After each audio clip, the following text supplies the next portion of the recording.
I'm Katie Watton. I'm a project engineer for the Raymond Group.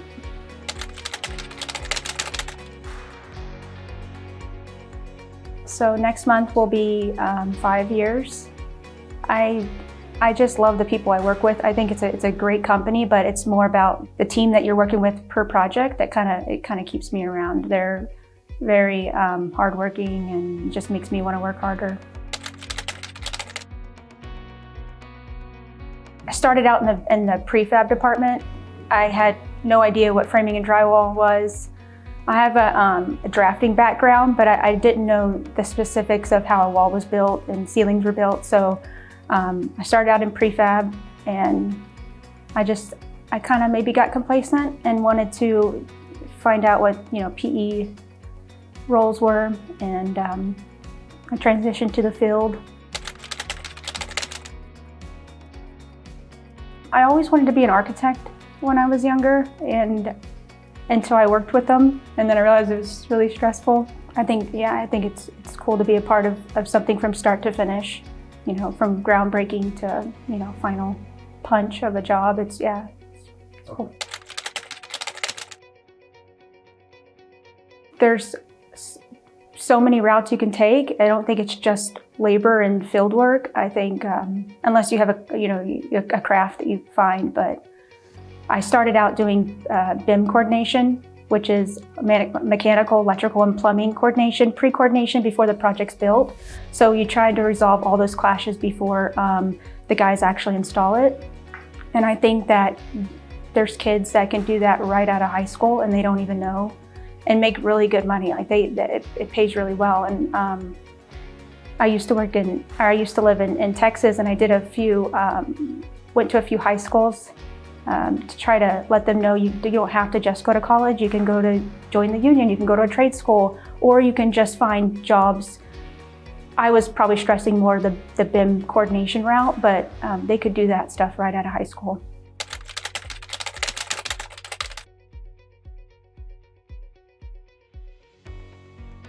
I like to share what I learn. I think that kind of benefits the field. I like everything I find out about changes or new drawings, RFIs, things that come out within our job. I like to just make sure the field is aware of all those changes.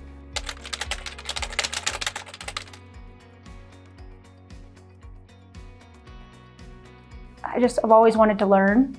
I wanted to listen to other ideas, and I wanted to share everything that I've learned, and I think that you need those things because we don't all know everything.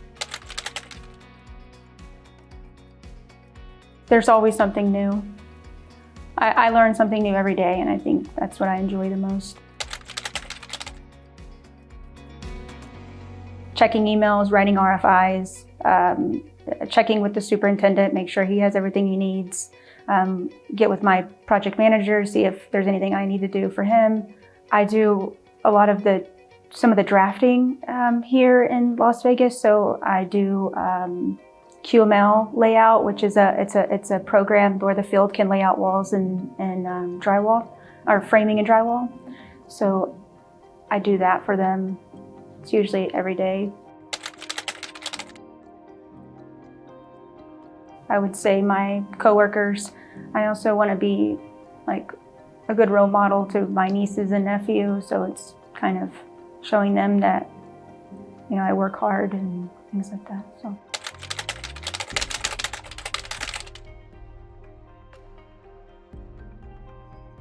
Our company does a great job and houses safety meetings, I think about monthly. So, but new changes in the industry as far as drawing and architecture and things like that. I have a couple social media platforms I follow just to learn new things. I believe I was like in 8th grade or my freshman year. There was an AutoCAD class, and I didn't really know what that was. My uncle actually gave me, like a year prior, he actually gave me a CD that you download Autodesk off of it. So it's been a while, but I put that on my computer and I was just like messing around with it. And so when there was a class that came available, I was always intrigued with hand drafting.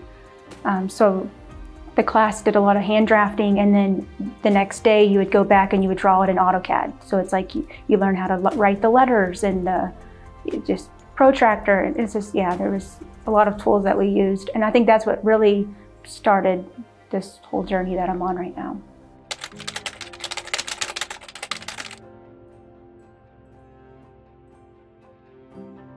Trying to find a route that they want to take, things that they're interested in. There's not just the union and building, but there's so many different outlets that you can go. In construction, I think just trying to find out what that is. Maybe there's women in construction events, there's groups online. So I think just reaching out to them and trying to figure out what's something that you might enjoy that you can pursue.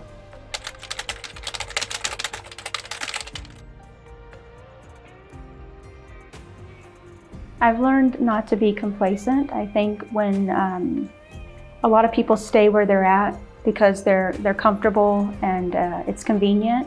So in work and in life, I think when I get bored or feel like I'm not learning, I like to just move on. And also, everyone's replaceable, and I think I didn't learn that until I was probably 5 years in the industry at that point, but my boss, somebody had gotten fired, and my boss said, everyone is replaceable. And I think at that point, I didn't really think about it that way. Like, it doesn't matter if they have to hire 2 or 3 people, like, you are replaceable. And I think just living it in the moment and working as hard as you can. And then when you get complacent, then maybe move on.